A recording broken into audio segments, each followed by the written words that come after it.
Таблата на бугарскиот клуб Цар Борис III во Охрид не издржа ниту 5 дена. За сега не се знае кој ја искршил. Пријавено е во охридската полиција која истражува. И додека кај македонскиот народ се уште не се стишува гневот по отварањето на бугарските клубови, Бугарија испраќа нови провокации. Продолжуваат да тврдат дека Цар Борис не бил фашист и соработник со Хитлер, главен за депортацијата на над 7.000 македонски евреи во логорот на смртта Трибленка. И покрај јасните историски факти дека Цар Борис е докажан фашист, тие сакаат да се зборува за него како спасител на 50.000 евреи од Бугарија.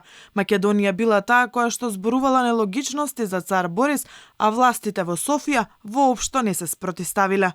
Първо, ако е имало монархически режим, не е имало фашизъм в България, не можем да говорим за този фашизъм, който те го изродяват, който при тях остана в някакво наследство и който продължават да го твърдат.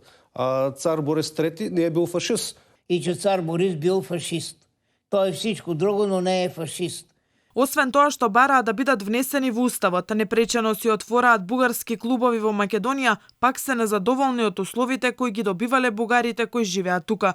Ниту францускиот предлог со кој Македонија е условена за европските интеграции не ги задоволува апетитите на Бугарија. Од бугарската фондација Македонија тврда дека осигурителната компанија откажала соработката со бугарскиот клуб во Охрид, а тоа за нив е насилничка политика.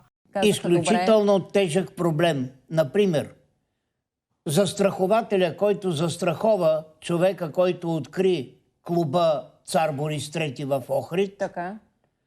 му се обажда в 10:30 сутринта и му казва: нямаш вече застраховка. Как така? Защо нямам застраховка? И това са бугарски шовинистички работи.